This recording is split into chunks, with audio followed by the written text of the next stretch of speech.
Hello. Hello. All right. Okay, so I have a green light to start.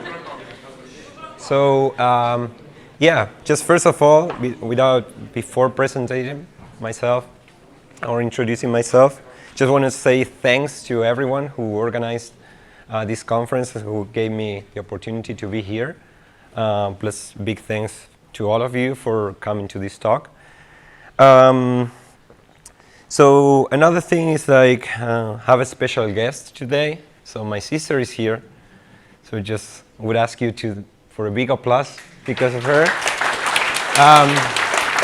Actually, I wanted to do this because then she can tell mom that I'm doing something useful. Because you never know. I mean, if you ask my mom what I'm doing, she might say, yeah, he does something with computers. You know, that's how it goes. So today, I'll be talking about how to work with big mobile code bases. This comes from experiences at SoundCloud. I'll be introducing myself a little bit. I'm Fernando Cejas. I'm originally from Argentina. I'm living in Berlin. I'm working at SoundCloud, or I used to work at it, so I'm going to be telling you some true facts. Others are not that true anymore. I'm a curious learner. And again, because I quit SoundCloud a couple of weeks ago after 3 years, but still I wanted to give this talk one more time because I think it's very useful. And I caught up with my team last week and got some updates on how we are working and so forth. So I'm now a SoundCloud alumni, so that means the next SoundClouder. The good thing about this talk is actually that I have given it a few times. So the feedback I got out of it is like, sometimes it's very general. Other people really like it because I'm basically telling people how you can work with big mobile code bases.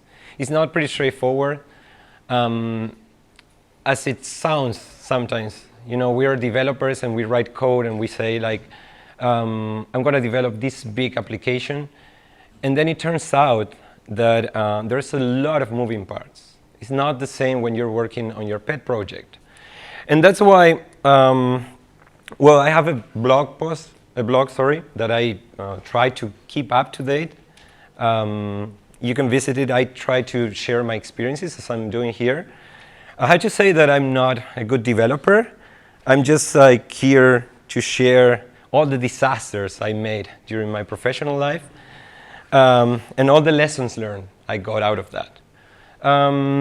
So basically this talk starts with a small story, a little one. And it's the story of SoundCloud. If you think about SoundCloud as a platform, we have around 200 million users. So that brings up a lot of challenges. But how all this really started? So basically, let's say then you have a pet project. I think many of us here have our pet projects, right? We're working on some cool stuff on our apps. We want to succeed, actually, right? You're a happy developer, basically. And let me ask you some questions here. Then, how many of you are Android developers here? All right. iOS? Wow, that's surprising. I'll be telling some stuff around iOS too. Basically, because I used to be part of core engineering at SoundCloud. So that means our team was called Core Clients. And we basically did all the infrastructure stuff and things that are very software engineering related to both clients. So feel free to ask questions around iOS as well. Even though I consider myself more an Android dev. I don't have like really deep knowledge on the iOS platform. But as you will see, in the end, we are facing the same challenges with different implementations, I would say. But in the end, that's part of the shared knowledge thing. What else? So what happens when you have your your project, your small project, you're the only maintainer of that, which means you make the technical decisions, right? I mean, probably you're not reviewing your code. You just start moving forward, writing code, and so forth. Then you don't have many tests. And this brings up another question, which is how many of you write tests? OK, good. I see. Too bad for those that don't. And I will give the reasons why. That's very important. So getting back to this pet project, this is what I call a one-man development process model. So again, you're by yourself. You don't need code reviews, probably. You're not dealing with code consistency. You just want to succeed. You just want to explore. You just want to learn new stuff, and so forth. And but what happens? At some point, you really succeed. And this is what happened with SoundCloud. There was a one-man development process model. There was this guy in the US who developed a SoundCloud client, Android client. And at some point, he got very successful. Millions of users started using his app. And that brings up a lot of downsides as well. I mean, it's nice because the project starts to grow a lot. Of course, you need more features because you have more users. And it really, I mean, you're really enjoying that moment when people say, give you some feedback and say, all right, you should definitely add this or that and so forth. And you're really, really happy for that success. And so you start writing code and say, all right, this is really working. But what happens? What is the first problem here? Success. And this is actually, these are real numbers from our both Android and iOS apps. So as you can see, these are the numbers of installs we currently have. And that's a problem as well. Because when you screw it up at a very big scale. And that's why you need to take care more about code quality and so forth. And I will tell you a little story. It's a personal story. When I really, really screw it up, I don't even want to think about how much money I made the company lose. But basically, it was my first week at SoundCloud, and shit, God, well, I'm no longer a SoundClouder. So, but basically, I took care of the release, the next release. Back in the days, we had a very manual release process, and I will tell you how we evolved towards another direction, a better one, with a more mature continuous integration pipeline and so forth. But yeah, getting back to the topic. So I had to take care of the release, and I remember we had around 100 million users on Android, and before releasing, I had to switch from the API we were using for serving all those Android users from the dev version to the production version. And so I forgot to do that. And we had 3 machines in the office which were serving 100 million users.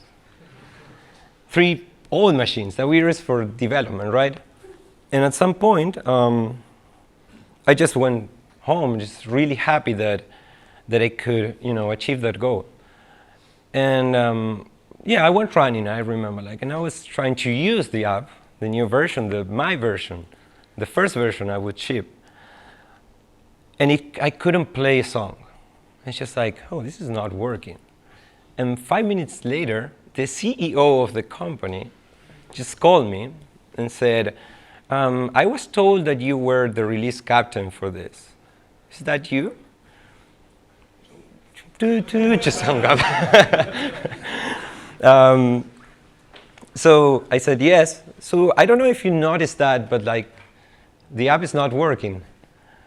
Yes, I did notice that. So so I don't know. I don't want to give many numbers, but we had that app live for a few hours, that made a lot of that made the company to lose a lot of money. The good thing about that is like we solved the problem by just increasing the number of instances of our development version of the API. So that meant, I mean, we were still using the development version, which was not that bad because there was some feature parity. So it was not bad. But the good thing is was like, what happens if you screw it up within a small app? It's not, you're not screwing it that much, you know? And the good thing about all this is like there was no finger pointing. The team said, all right, it was you. No. So basically the team said, all right, so we fixed the problem. We did a lot of retrospective to make sure that we are not committing the same mistake again. But that's a little story I wanted to tell, that we all make mistakes and we learn out of that. And especially when it comes to big mobile code base. We're not perfect in the end. So what happens when you're successful? Of course, your code base grows. You have no test, probably. And there is inconsistency across the code because you're shipping features pretty fast, and you're just probably copying and pasting code from one place to the other. And that's pretty normal, right? But at some point, actually, it's like when you feel really annoyed about that. And imagine in our case, we have around like 20 Android developers and 25 iOS developers committing code every day to our mobile clients' code bases. So that means a lot of code, every single day. So that's when we run into an unsustainable situation, right? Why? We need more features. More contributors are jumping on board. At some point, there were some layoffs at SoundCloud, but at some point we were hiring people, like 3 or 4 people every 2 weeks. I would say like it was crazy. And how do you onboard all these people? How do you make sure that all these people are feeling comfortable with the code base? It's very difficult. And it's something that you don't see in small apps, or maybe you see it, but not in such a big way. And time to market. There's always pressure from business, because sometimes we say, I think, from my perspective, it's like the more senior we become, the less code we write. Especially if you're working for a big company, it's just like, you just make sure that you're putting all the pieces in place, you take more initiatives. At least that's in my experience. I write code, of course, but not as much as I used to do. And that's why you need to take care of all these little things, which are not that little in the end. And you have a lot of complexity. I'm going to give you some numbers here of the number of lines of code that we currently have. But then, again, what are the questions that need an answer then? Because there's pressure from business, how can we add a new functionality pretty fast? Is our code base prepared to scale? And that means if we are onboarding someone, if we are adding new functionality, are we just increasing our technical depth, for example? Many questions should be answered. Is it hard to maintain? Of course. One of the things I usually ask is like how much technical debt we generate every day. We cannot predict the future. I mean, I always say like today I'm writing tomorrow's legacy code. That's it, it's as simple as that. So how many of you have a process for technical debt killing? Okay, I'm very curious how you struggle with technical debt. I'm going to give you some hints on how we do it, but I'm pretty curious because then this is a snowball effect, right? At some point, I mean, the snowball becomes more and more big or bigger. And what else? And how we can keep our code base health and sane. And again, the onboarding thing is very important.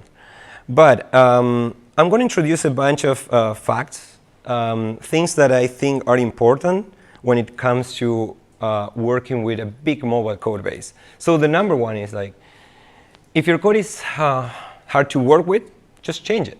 Sometimes we are afraid of changing things, or we don't want to touch things, right? Because we don't want to dive deeper into something that hasn't been touched for a long time. But I would definitely say there's ways to do that. You can always pick a little part of your app and refactor it and so forth. And at SoundCloud, we many times talk about how we scale our microservices infrastructure. I'm not going to talk about our backend services. Still, I'm going to mention it, and I'm going to show you the general architecture of our ecosystem. But we talk about that so many times, how we pass from a monolith, from a Ruby on Rails app to hundreds of microservices. So that means evolution. You have to evolve your code if you want to grow up. And this is not true. This is not a SoundCloud app repo demo. It's more, I just want to show you a tool, a pretty cool one. OK, so this is basically, it's a pretty cool tool, actually. It's called GURS. How many of you know this tool? All right, nice. So this tool basically shows you in a very cool way, in a very graphical way. You can set it up. There's tons of commands that you can use. But it basically gives you a hint on what are the most touched files and so forth. And there is a really interesting book if you want to dive into your code, because by having all these tools, you can get a lot of data from your code base. For example, what are the most touched files? What are the areas where most people are contributing to? And you can get a lot of conclusions there. Like, for example, if 10 people are touching the same file every day, so that's probably telling you something, that you need to refactor that code, that you need to extract some stuff from there. Or maybe that your class is too big, for example. And a tip that I have for you is, like, if you have time, we never have time, but if you have it, just read a book which is called Code as a Crime Scene. So it basically tells you about all this, about how you can statically analyze your code base and come up with conclusions around it. Like, for example, what to refactor, when to refactor, and so forth. And it will show you tools like this one. This is a really cool way. I mean, it's a very graphical way. This is a WordPress repo, basically. I just grab a repo and just wanted to see the evolution of it. You can see how many people now are contributing and moving around the code base here, right? So with that being said, I'm going to get back to the presentation. So I lied. It's not a SoundCloud app repo because I have no longer access to it. But it was pretty similar. So what can we do then to support all these big mobile code bases? We need to tackle our code bases, of course, but there's a lot of moving parts around that. What about team organization? Because we made so many mistakes. We restructured our teams, I don't know, I would say like 3 times in the last 2 years. So to tackle these problems. Because we first started, as a feature teams, then it didn't work. Then we did something with squads, as Spotify was doing. It didn't work out. And then I'm going to show you how we're working today. Working culture, that's very important as well. And that means pair programming. That means being involved in the hiring process, flexibility, time flexibility. We have a lot of support for working on our personal projects, for example. As soon as you get the shit done, people might not care about how you invest or how you manage your own time. As soon as we connect to each other, and that's part of the culture. And I found that really, really interesting and very useful for working. Because you don't feel like, in my case, I have to say that I almost changed to German. I had a lot of flexibility.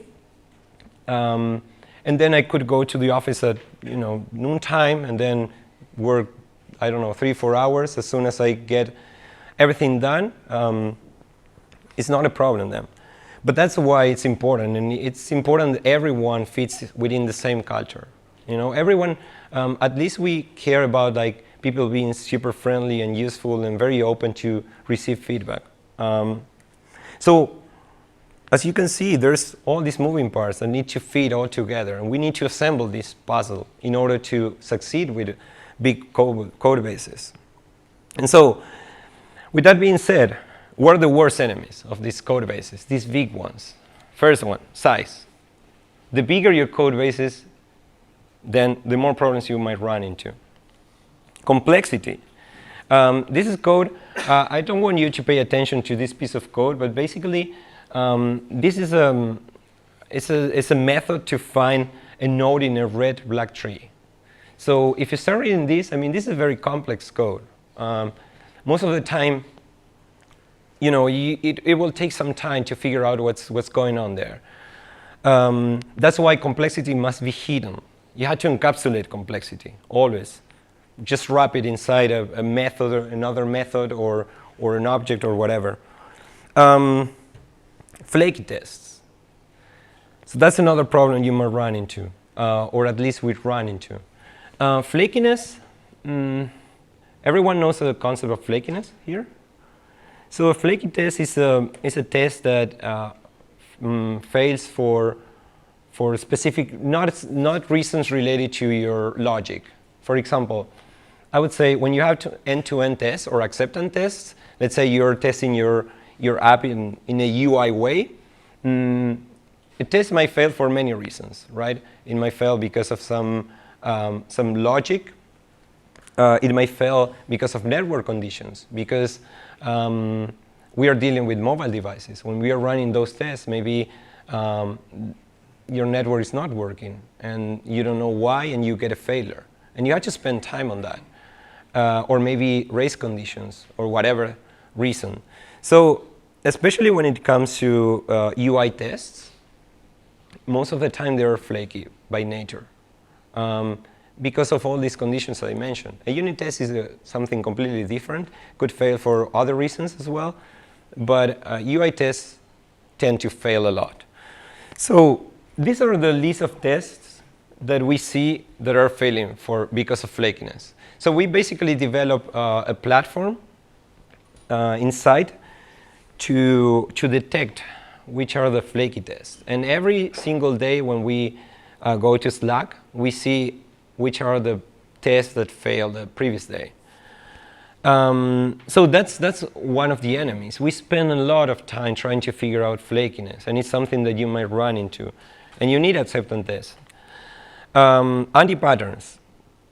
That's another enemy of our code base. I have to say, in this case, I just searched for an async task in our code base. This is an Android related for the iOS people. This is an Android related class. So it basically will execute some task in a separate thread, but everything is super coupled here. And I'm not going to talk about how bad it is to use async tasks nowadays. But for me, that's a legacy code. Because, there is a lot of coupling here. You're coupling UI with domain logic and so forth, and threading and so forth. So, but the main point of this is the anti-patterns. We are really having problems with a lava anti-pattern. I don't know if you're familiar with the concept of lava anti-pattern. Do you know what that means? No? So, all these things have these names, but it's basically when in your code base you have many ways of doing the same thing. So I think that happens a lot. Imagine you have something new jumping on board in your team, and this person just is new, and he or she asks, how do I perform a network call? And they say, all right, there's two ways, or in this feature it's being done this way, but in this one it's being done this way. So which is the good one? And that happens a lot. And that's about code consistency, right? We need to solve these problems with keeping code consistent. I mean, there should be a feature that we use as a reference for developing the rest of the features, because then you're familiar with the piece of code, right? I mean, you will be jumping around different features and you will find that very familiar because everything follows up the same structure. Of course, technical depth. This is something I grabbed from our app as well. We are all running into technical depth. There's no perfect code base. And this is basically a class that we were using for hitting our public API. So don't pay attention to the details. I just wanted to flag that we are using a singleton here, and we call it as a get instance. Singletons are not bad when you don't use it for keeping global state. When you want to create classes that only contains one instance, it's totally fine to use, and that's why we're using it. There are some objects that are very expensive to create, so that's why we use singletons. But in this case, there was this get instance, and for instance, we are still using a dependency injector, so that should be managed by our dependency injector. At least on Android, we have something that facilitates our process. And so the thing is, we need to find solutions to all these problems. Fact number 2, architecture matters. I talked about architecture a few times. I wrote a few times as well. I'm not a big defender of like specific architecture, even though that I'm using something that works for me. I think you should definitely use what works for you. There's so many options out there. You can use many different architectures. I want to mention a few of them, but you need always a new architecture when new requirements comes in. When you want to scale, it's the same as I mentioned before with Ruby on Rails. It didn't work out. I mean, I think we were serving millions of users with a Ruby on Rails server, and it didn't work out. At some point, I mean, we needed to refactor that code. We needed to re-architecture it. And the same happened with our Android and iOS app. Actually, the iOS team, they are working on modularizing the app because there's so many developers jumping in and everyone is touching the same part of the code as I mentioned before. And they are working on that. So basically, they extract one feature that they use as a reference, as an example. Sorry. And they are working on that.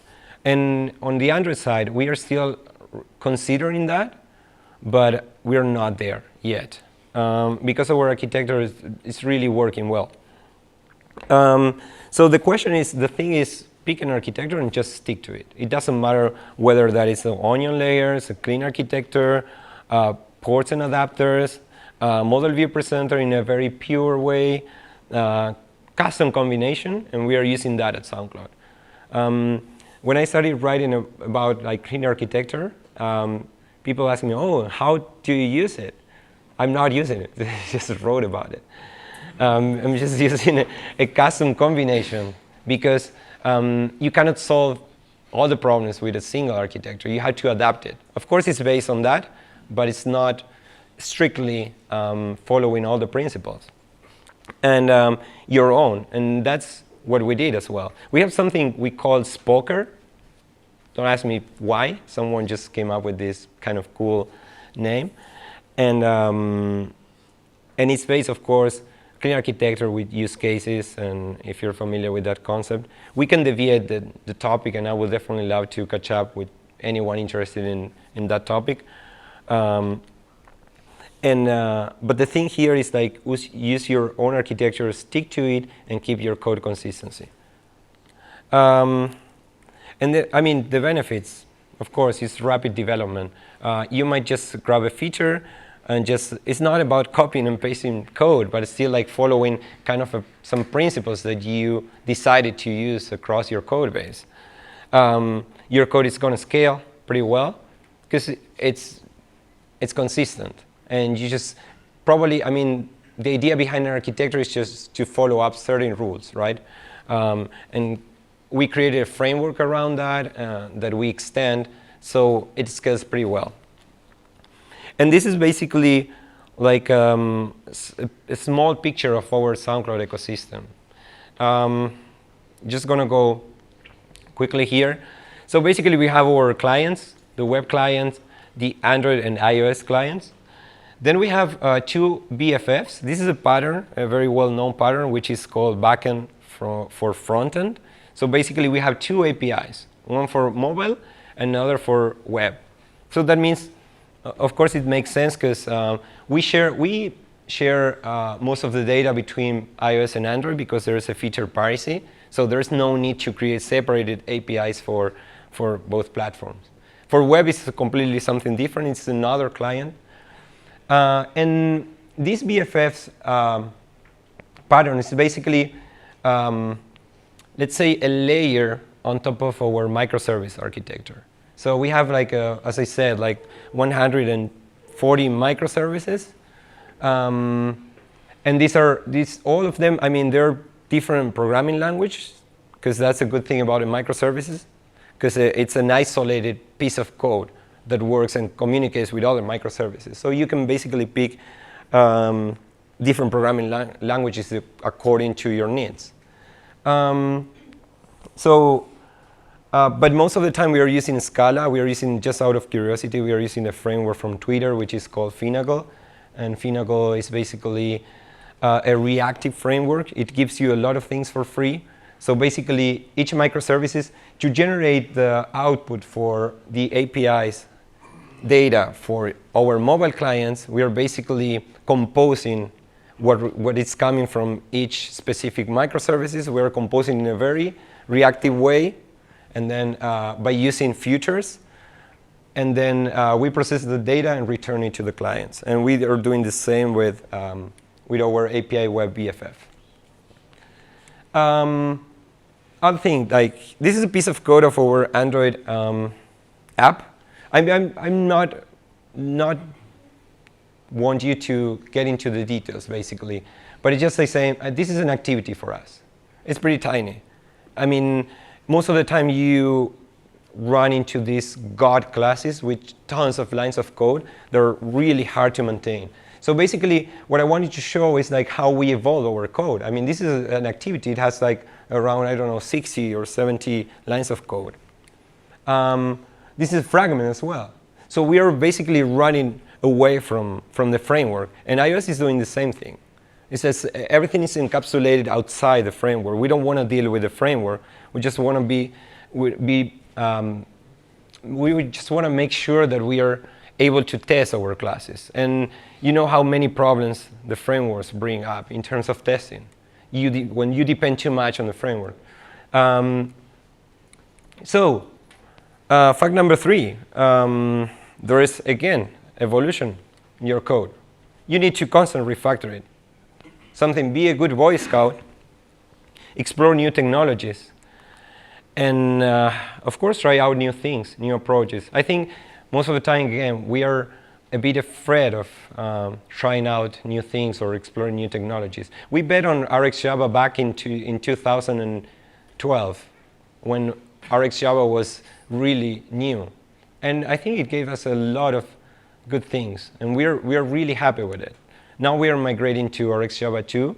You can imagine that you married to RxJava when you use it in your code base. And we are still refactoring.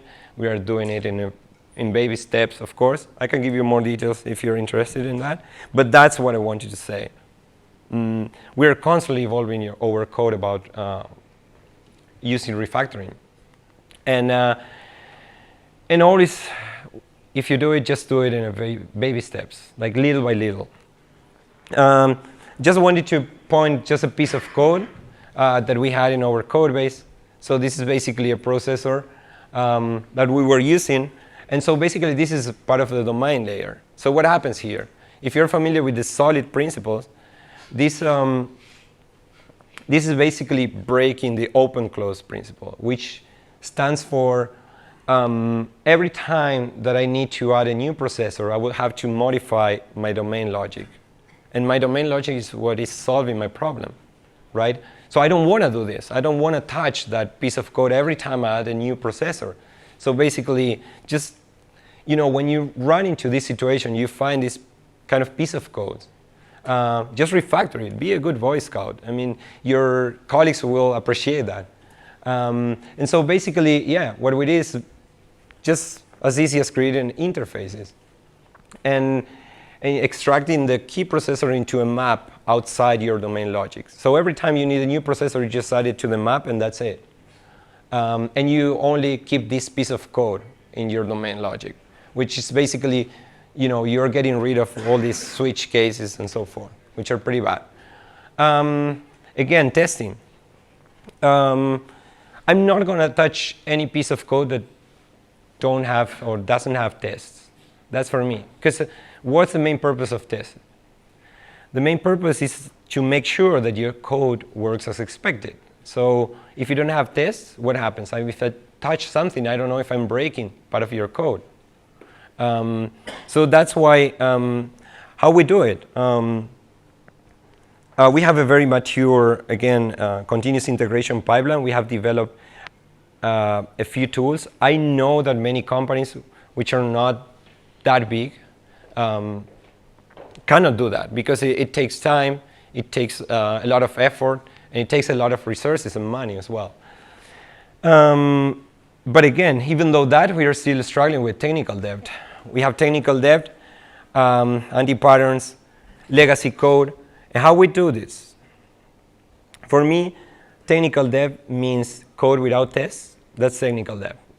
Abandoned code as well, code that hasn't been touched for a long time, is technical debt.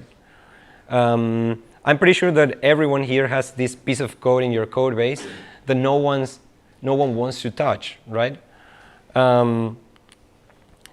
And my advice here is just like, struggle with it. Don't let technical debt beat you. How you do that? How we do it? We have something called a technical debt radar. Of course, we use a static analysis tool, but I found this technical debt radar pretty useful. And this is our reality, basically. What this means, basically, here is that we have two axes, X and Y, right? And so this means development time, and this is how much pain that causes. And so we have meetings when we say, all right, so let's write some post-its and see what are the part of the code that are really painful. And we just locate it in this graph. Here, basically, we're having problems with our dependency injection. We're having problems with our data layer. It's not scaling. Our queries to our database, our internal databases are pretty slow. So what does all this means? So basically, how would you get conclusions out of this? Here we're saying, all right, dependency injection is something that takes a lot of development time. Because in our case, I mean, we have this huge graph of dependencies that we are loading at our application startup. And how do we refactor that? It takes a lot of time. And it's very painful because it affects the performance. So you would say, all right, maybe we don't need to tackle this problem. Not yet, because it's taking a lot of dev time and it's causing a lot of pain. But what happens if you have something that takes less development time and causes a lot of pain? You are adding a lot of value. And maybe it's time to prioritize logging in our case, because it's very legacy, but it's not pretty hard to resolve. So that brings me to the fact number 6. Favor always code readability over performance, unless performance is critical for your business. I know that many people might be against it, but I would say just solve the problem and then you tackle performance. Because always what we tend to do with performance, like we think that something is not performing well. But the first rule of performance is to measure, right? I mean, we never measure and we think, all right, so I'm going to improve this piece of code, but we don't have measurements. At SoundCloud, we developed a real-time monitoring system for our mobile apps. And so we're keeping track on performance from startup time. And you have no idea how much that changes between devices, between environments, between countries because of 3G networks and so forth. So sometimes when we think, all right, performance, yeah, you need to address it if it's critical, but please favor code readability. Because for me, it's like, there is like this saying from Martin Fowler, which states something like this. It says, yeah, write code as the person who is gonna read it is a serial killer.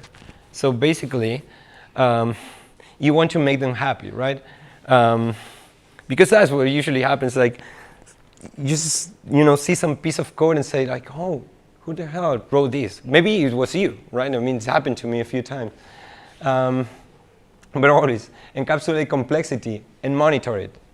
So that's how we are working currently at SoundCloud. I mean, and this is not a job coming from 2 months ago. I mean, it's constantly evolving, and we have to spend years to reach to this level. And again, how do we share logic between between apps? We have Android app, we have iOS app, we have actually 2 Android apps. So we have something we call Android Kit, which is a very original name. And it's basically, we have 2 Android apps, so we share common logic and we encapsulate it into this library. We have something called Skippy that we share across both platforms. Like, so both Android and iOS are using our player, developed under C++. So, so basically, we are sharing that piece of code. Lightcycle, which is another Android library, you can check it out on GitHub. It's open source, but basically, it's going to spit out all the activities and fragments, lifecycle events to your classes. So basically, you can run away from the framework. I can give you more details later, but it's very well documented if you want to check it out. Propeller is our attempt to query our database. It's a layer on top of SQLite, and basically we created it in a very reactive way using RxJava. And always automate all things. We're no longer having any manual process. Again, it took us 2 years of effort to just have this mature continuous integration pipeline. And we have continuous building, we have continuous integration, and we have continuous deployment. So we're not even testing our app manually before shipping it. Everything happens at a CI level. And there's a bunch of lessons so far to summarize and to just keep you up to date. So always wrap third-party libraries. That's a lesson learned to me. You cannot, of course, wrap RxJava. But for example, when you're using a network connection library, just wrap it or encapsulate it in your own classes. So it's going to be easier then to just change it. Do not overthink too much. Sometimes as engineers, we tend to reinvent the wheel. And we want to create the next generation reactive library. And probably there's something out there that you can reuse or contribute. Early optimization is bad. Again, for me, that's very important. Don't add complexity to your code because you think it's going to perform better. And trial error does not always work. Sometimes you see a true flag somewhere and say, oh, maybe if I change this to false, it's going to work. No, well, maybe, but yeah, it's very likely that it's not going to work. And divide and conquer. Always like sometimes when we need to solve a big problem, we just start like, oh my God, this is going to be super tough and so forth. Just split that up or break it down into smaller pieces and start from small pieces to bigger ones. And of course, prevention is better than cure. Don't start creating God classes right away, and then if you can avoid that from the beginning, then it's going to be way better. And another fact, number 10, how do we work as a team at SoundCloud? We have a platform tech lead, so it's a person who have the big picture of our code base in both iOS and Android. So he basically knows, or she, in the case of iOS, knows the big picture of the needs of each platform code base, which are the most painful areas, and so forth. We have a core team. This used to be my team, actually. And we basically address all the infrastructure problems related to our mobile clients. Infrastructure means all the problems that are, I don't know, they're across the code base, not a specific feature. For example, I would say dependency injection is our responsibility. Data layer, things that are used across the entire code base, that's our responsibility to solve. We have feature teams, of course, people who are working in feature development at the UI level more. We have a testing engineering team. I know that many companies cannot have all these teams, right? But that's the purpose of this talk. Whenever you start growing up, you will need all these kind of things. I mean, otherwise it's going to be very challenging and tough to really succeed within a big mobile code base. And this is basically the structure. It's a picture of how we organize our teams. These are our feature teams are split into two. There's iOS developers and Android developers in both teams. So we still have collective meetings, which means we still meet up with the entire platform teams. So both iOS share knowledge, of course. We participate in both meetings. For example, architectural meetings, we try to follow the same patterns, but we still have problems related to Android and iOS. And we have a core engineering, test engineering, the tech leads, which basically are connecting with collective platforms and core engineering. So again, the working culture. We do a lot of pair programming. I'm not going to talk about the benefits of that, but like 80% of our time we are pairing. And I know sometimes it's tough to demonstrate to business the value of pair programming, because business might say, all right, so I'm getting the same amount of code for the double amount of money, right? Because two people are in front of a computer working on one thing. It's not that true. We can discuss that later.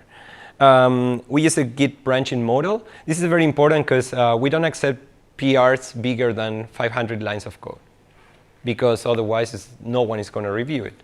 I'm pretty sure that you run into this situation where like you get a 2,000 lines of code PR and everything is fine, no comments at all. And then you get one of 10 lines of code and there's like, I don't know, 100 comments there. Like everyone found something to say. So I think 500 lines of code is a very well-balanced number in order to review your code. Of course, as I said, we have meetings in both platforms to share knowledge. We try to be agile. We don't stick to any agile methodology, but each team is free to pick one. There's no restrictions on that. Again, the collective sync meeting between platforms. And we have different process for onboarding new people. So when someone new comes on board, we pair most of the time. So if you were to join SoundCloud, you might be pairing for the next 2 months, for example, with different people from different features, teams, and so forth. We have process. We are really involved into the hiring process. I think you have to be involved, and it's not like you show up at the office and here's the new guy and you barely know about this person. So we do that in a very anonymous way, but we participate. So I don't know who's going to be doing the pair programming session, but if you were to join like some time ago, you would pair with me, for example. It's pretty easy. We have something we call the sheriff, who is like someone who takes care of tests, basically. So that role changes a lot. Every 2 weeks, we change the sheriff to get familiar with our testing battery. And we use a release train model. Are you familiar with the release train? Yeah? So release train model is basically just a quick overview. is basically we're releasing every 2 weeks, and we ship all the features that are ready to be shipped every 2 weeks. If something is not ready, we're not shipping it, and you have to wait another 2 weeks in order to catch the train. And you have to be strict with that. It's not like, all right, maybe we can delay the train a little bit. Don't do that, because then it gets messy. And of course, we do dog fooding, which means we eat our own food through an alpha version of the app. And we have a beta community of 4,000 people who are providing us feedback and so forth. And yeah, and that's pretty much our process. So in order to recap, just quickly, if your code is hard to work with, just change it. Always stick to an architecture. It's going to facilitate your code consistency, especially. Evolve your code base through continuous improvement. All the time, just refactoring. Don't let that piece of code be there when you see it. Have tests, write tests. That's what I said. Tests are going to make sure that your app works as expected. You will run into less number of bugs. Do not let technical debt beat you. Just tackle it. You have. I definitely encourage you to try a technical debt rather. It's pretty useful, and when you start using it and learning from it, you will also get a lot of knowledge on the painful areas of your code base. Favor readability, again. And always share logic. I mean, don't write twice or 3 times your code. And if you are able to share that knowledge or that code between platforms or between different apps, just go for it. Automate. No manual process involved, if it's possible, because otherwise it will happen what happened to me, that I forgot to change this API endpoint and so forth. You need communication all the time, especially if you're 25 developers. We're 50 people between iOS and Android, and how do you communicate? So you need to work as a team. And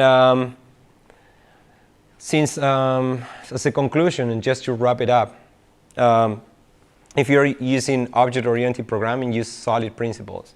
That's going to help you a lot. And the most important part for me is like make it fun. I mean, it's proven that everything that is fun, there is a strong relationship with getting the things done. So if you're having fun, so you're going to finish up your work. And if you're not having fun, I always say, like, we have in a very privileged position in IT these days. So maybe you're not in the right place. And I think that's pretty much I had to offer. I just wanted to give you an overview of how we work.